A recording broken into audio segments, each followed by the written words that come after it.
In other words, you see soldiers, they put all the ammunition, the bomb, whatever it is, into their armored cars before they move into the battlefront.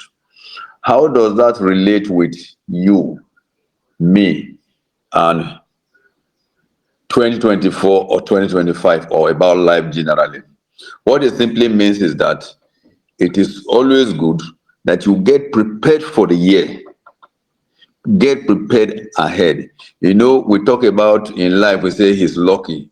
But luck is actually, opportunity meeting with preparedness. Opportunity comes if you are not prepared for it, you lose it.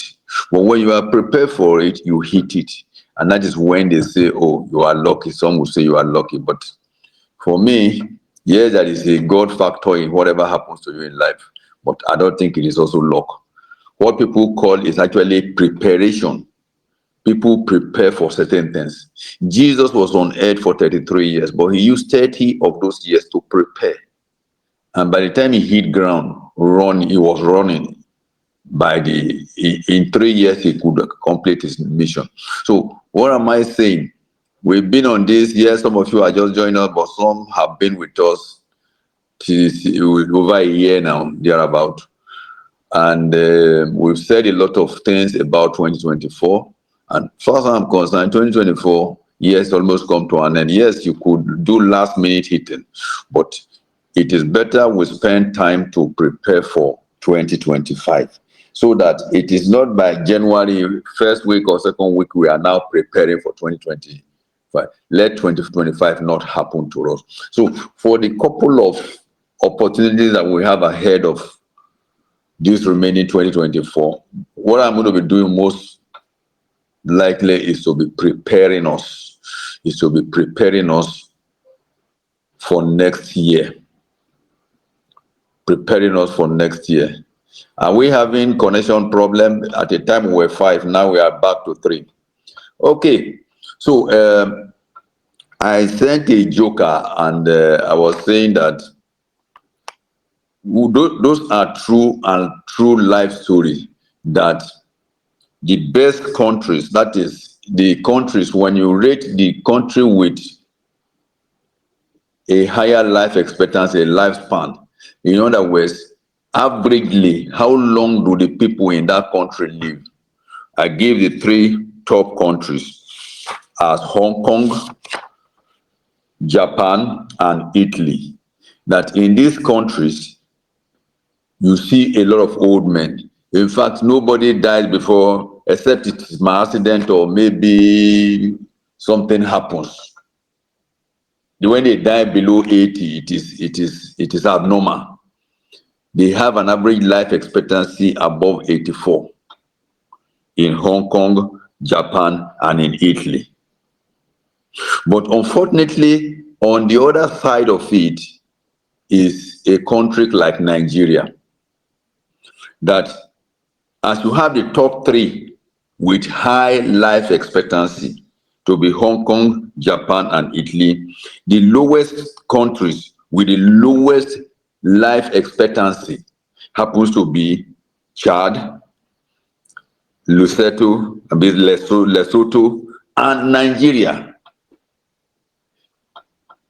About, say, a decade ago, Nigeria our life expectancy was about 55. It fell down to 50. But now, the men in particular is 45.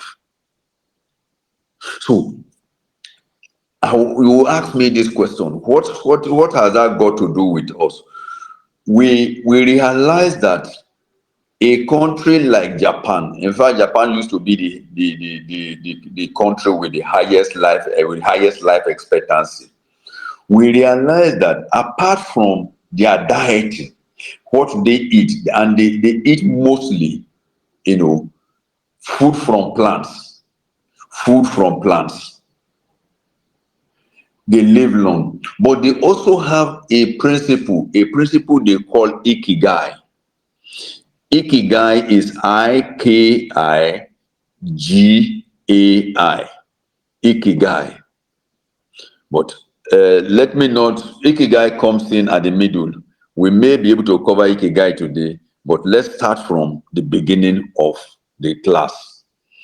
Here we have about 7 people waiting now, so I think I can shoot. So we are going to start today.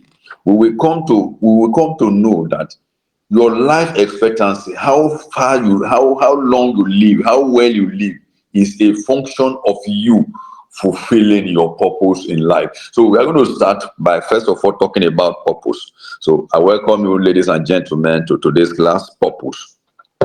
What is purpose? I'm glad the recording has already started, so there won't be too much issues. Purpose. I'm going to. Somebody is asking for the link, Bola Ugo, but I think I did send it to her. Purpose, the reason for which something exists or is done or made or used. In other words, when we talk of a purpose, purpose is talking about the reason for which you make something. The reason why you made amala, the reason why you made the eba, the reason why you sold the cloth. Everything in life has a purpose. And the purpose of a thing is the reason why you are making that thing or creating that thing. You can also talk about purpose as the target, the objective, the rationale, the point, the intention, the desired result, and the end of something, the goal or aim of any creation. So in other words, when you say the purpose, that might be the target of that. Like playing a football match, the target is to score goals. So the purpose is goals. If a team is on the field for 1 hour and keep entertaining and refuse to score goals, they come out with draw. They either have to repeat it or they share the point. No winner, no loser. I think there is the psychologist. The psychologist talking about purpose came up with this definition. He said, an abiding intention to achieve a long-term goal. I come again. An abiding intention to achieve a long-term goal that may be personal, important, meaningful. Listen to how I'm picking, how the psychologist is picking them. Say an abiding intention to achieve a long-term goal. So abiding means you stay to it, you stick to it, you abide in it. It's not something you do today and leave it. You are focused, you stay on it. Intention to achieve a long-term goal. That the aim is that you want to achieve something durable, something like it could be destiny, it could be a life pattern. That may be personal. Yes, say a purpose is personal, first and foremost personal, important and meaningful, and makes a positive impact or positive mark on the world. I come again. So when psychologists, for anything to be purpose, it must be an intention, an abiding will to achieve a long-term goal. It may be personal, but it's important to you, it's meaningful to you, but it makes a positive mark or impact on the world around you. In other words, purpose. You need to work for purpose, but purpose is not meant for you. The purpose is to impact on the world around you. That's the way the psychologists put it. I want to take it another definition of what I call the spiritual angle to purpose. So I say when a Christian, or even whether you are Hindu, whatever, when we call it divine or local or whatever, purpose will stand for God's master plan, the blueprint, or the plan for you. In other words, when you are talking of your purpose, what is God's blueprint? What is God's master plan for you? The reason why your creator created you, the purpose of God's creation is what we call your purpose. And the purpose of God's creation can be found only in the manual of life. In other words, the purpose of anything can only be found in the manual, and the manual belongs to the creator. I give you an example. When we go, if phone is the commonest thing now. When we go and buy phone, a phone comes with a manual. It is that manual that tell you the purpose of that phone. Every creator, Christians talk about the Bible. Our manual for creation, our manual to fulfill our purpose is the Bible. The Muslim is the Quran. The Ekaka, I think they say the sign of the cross and the sand and the waves. Let me see if my friend is here. Who I tell? Okay, she's not here now. For them, the talk of the four elements: the sun, the moon, the this. Anyway, I'm not going to occultism. It's not my portion. So, spiritual purpose, with spiritual definition is God's master plan, God's blueprint, God's plan and purpose for you. The reason why He created you. And you can only find your purpose as a Christian from God's manual. What is God's manual? Is the Bible. But I can give you for free this evening. Our purpose is found in Genesis 1:26-28. After all this, it said, be fruitful, multiply, replenish, subdue, and have dominion. In the Christian world, we call it a fivefold manifesto. So if you are in this life, you are not fruitful, you are not multiplying, you are not replenishing, you are not subduing, you are not having dominion, I don't know what else you are doing. I don't know what else you are doing. And I will take one or two examples from the Bible. Jesus has a purpose, and the purpose of Jesus can be found in 1 John 3:8. 1 John 3:8. Thank God, Buchi, who used to challenge me on Bible, has not been very regular. Even if he's coming, he's going to join late. So I'm doing all the scriptures now. You see, Jesus was one person who had a purpose, and his purpose you can find in 1 John 3:8. For this purpose, the Son of Man came to destroy the works of the devil. That was his assignment. Also, man will say, Kowe. That's the end story. He came to destroy the works of the devil. Another one you can find is Jeremiah 1:5. Jeremiah. What was the purpose of Jeremiah? Jeremiah was meant to come and build the broken walls. And God said in Jeremiah 1:5, see, before you were born, I know thee. I ordained you a prophet to other nations. That's his purpose. So if Jeremiah starts doing anything else, he's out of purpose. It's like Gideon. Gideon, he called him and reminded him about. Gideon went and started hiding under the wine press. And you know the consequences for that. For disobeying at a time, he had to be swallowed up by the shark. But God being what he is, his purpose must come to pass. He had mercy on Jonah. So the question I'm going to ask all of us on this platform today now is, what is your purpose in this life? What is your purpose in this life? What is your purpose in this life? For the purpose of this class, I am going to leave out, I have defined the purpose in terms of the psychologist, what the psychologist is, what the spiritual definition is. But I am believing that we are people of we are business, we are entrepreneurs, we are, as it were, we are career people. So I'm going to relate purpose to that. I say purpose is defined as an overarching, overriding intention that is personally meaningful to you and of consequence to the world beyond yourself. I come again. So on this platform, when we are talking of purpose, live what Jesus, live what he told Jeremiah, live what he told Jesus or any other person. But what is purpose to you?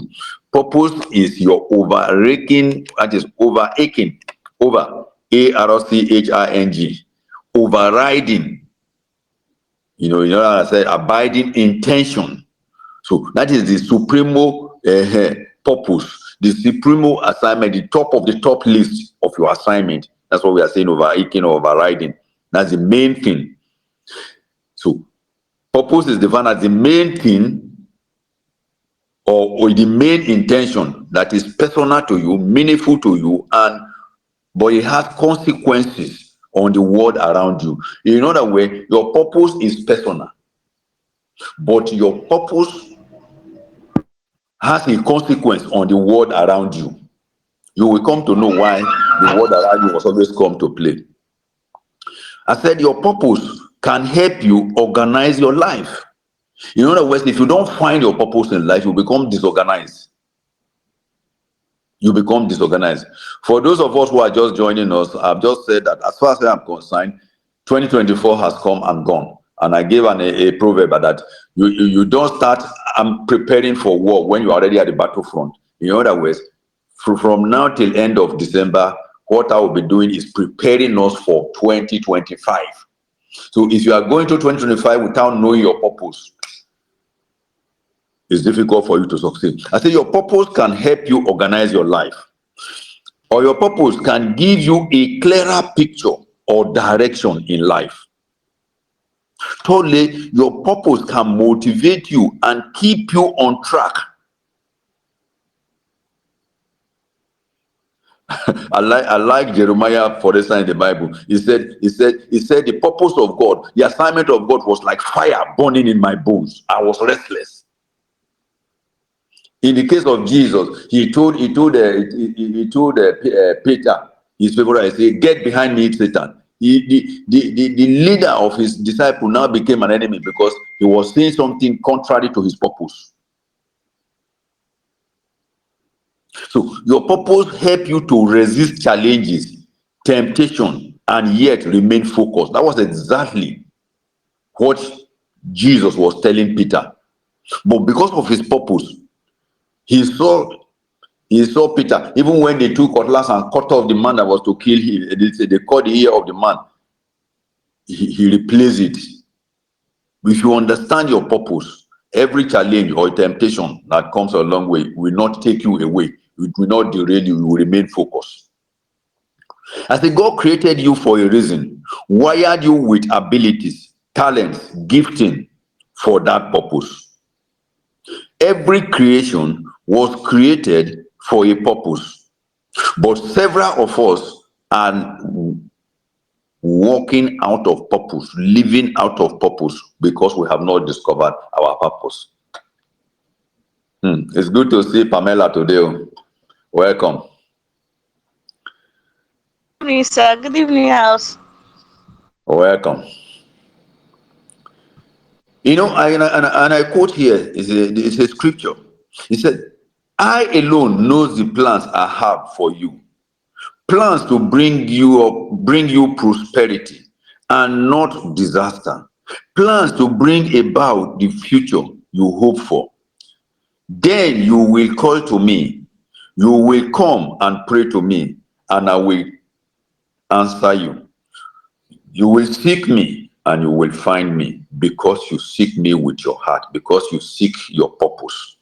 You can find that in Jeremiah 29:11-13, the Good News Bible, Psalm 139, blah, blah, blah, Jeremiah 33, verse 3. Okay. Purpose. There are what I call the laws of purpose. 5 laws of purpose. In other words, if you miss those laws of purpose, you will not understand purpose. The 5 laws of purpose. I say the purpose is knowing what you were created for in life. Discover your purpose to avoid you spending your precious time running after irrelevant things. But with purpose, you focus on the vital things. I say purpose is choosing the right things, doing them at the right time, in pursuit of the right course of your life. I come again. Purpose is knowing what you were created for. No hit and misses, no trial and error. You discover your purpose, it will help you to avoid wasting in your precious time. But when you find your purpose, you invest your time doing the right things at the right time for the right cause. 5 laws of purpose. Law number one of purpose. Nothing exists without a purpose. Law number 1, the first law of purpose is that nothing exists without a purpose. We all have a reason for which we were created. It's our duty to find it out. Nobody is purposeless. When you see that man, people have problem of discovering their purpose, not because they don't have a purpose. So as far as God is concerned, everything that exists is existing for a purpose. But most times, like I did say, many of us walk without discovering our purpose. So it's our responsibility under law number 1 to discover our purpose. Law number 2 of purpose. Your purpose determines your gifting, your talent, your knowledge, and your natural endowment. Your purpose will reflect in your ability and capacity. I come again, law number 2. Your purpose determines your gifting, your talent, your knowledge, and your natural endowment. Your purpose will reflect in your ability and your capacity. In other words, the kind of things you can do is a reflection of what your purpose should be. Things that you have, the abilities that you have, your height, your complexion and all, they are all designed, wired to fulfill a purpose. A woman was constructed to be a woman. The womb of the man. I'm sure you people know that's the meaning of woman. You are the womb of the man. You know, whatever a man gives to a woman, the woman multiplies it. Women by their purpose, they are the womb of the men. The womb is the place of birth. The womb is the place of mortification. So whatever a man gives to a woman, the woman reproduces, multiplies. Remember, I said our purpose can be found in Genesis 1:26 to 28. And I said that anything in life you must be involved in. You must be involved in what I call the fivefold: fruitful, multiply, replenish, subdue, and dominion. You must find your purpose in this. So when anything a man gives to a woman who is the womb of the man, he reproduces, he replenishes, everything. But a man also, his purpose is to make those things available to the woman, to multiply, to reproduce. So a man is the source. The woman multiplies. A man provides the food, provides the money. The woman cooks a meal. Okay. So while the man is wired to provide, the woman is wired, as it were, to multiply, to increase. So that's why I say your purpose determines your giftings, your talents, your knowledge, and your natural endowment. Your purpose will reflect in your ability and your capacity. Law number 3.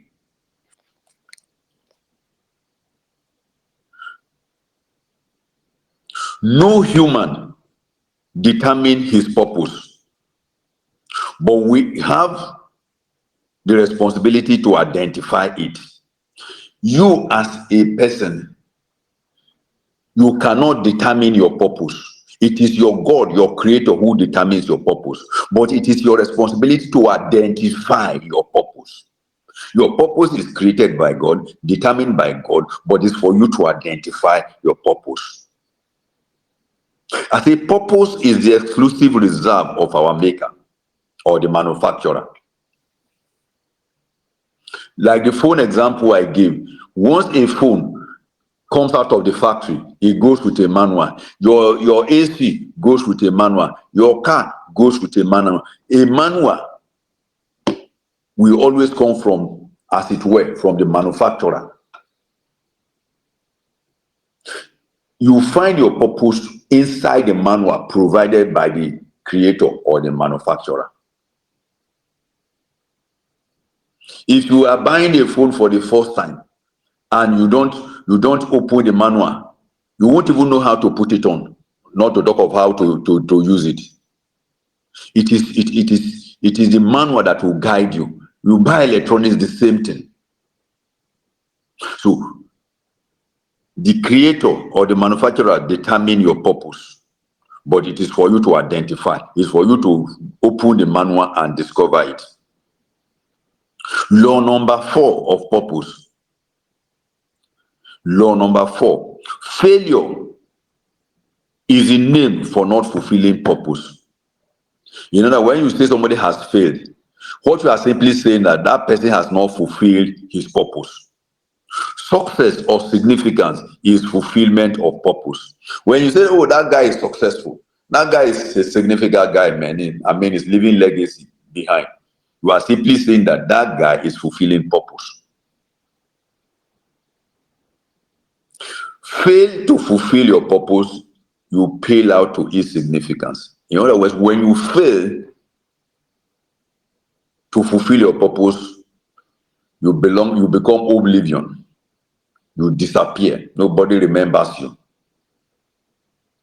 The last law of purpose is that it says nothing exists for itself.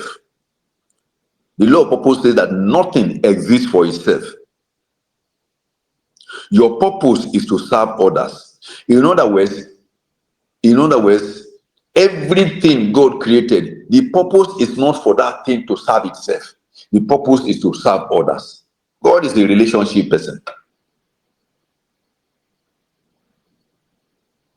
You will say, what am I talking? Law number 5 of purpose. A car. What is a car meant to do? A car is created to move people from one place to another. Is it not so? It's a class, one or two persons can unmute and say yes or no. Yes. A car, the purpose of a car is to move people from one place to another. A phone, if you buy a phone and just put it there, you can just stay in one place. But the purpose for that phone is to communicate. It communicates with another phone. So, the purpose of a phone is not for itself, but to communicate. A chair, you buy a chair, a seater, or whatever it is in your hand. What is the purpose? Is to seat people. You build a house. What is the purpose of a house? A house is to accommodate people. So every creation, the law number 5 says that nothing exists for itself. So no creation of God is to serve its own purpose, is to serve the purpose of others. This is what most people don't know. This is what African leaders don't know. That you are a leader. You are a leader your purpose is to serve others, not to serve yourself.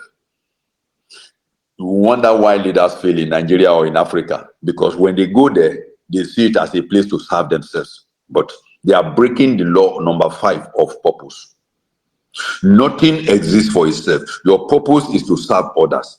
I've given you an example of a car, a phone, a chair, a seat, a fan, whatever. Think of anything. Is anything you can think of that it's existing to serve others, not to serve itself. If you build a house and people don't stay in that house for a while, what happens, guys? What happens to a house when it's not serving its purpose? Hello? Is it a class? I need a response. It begins to get weak.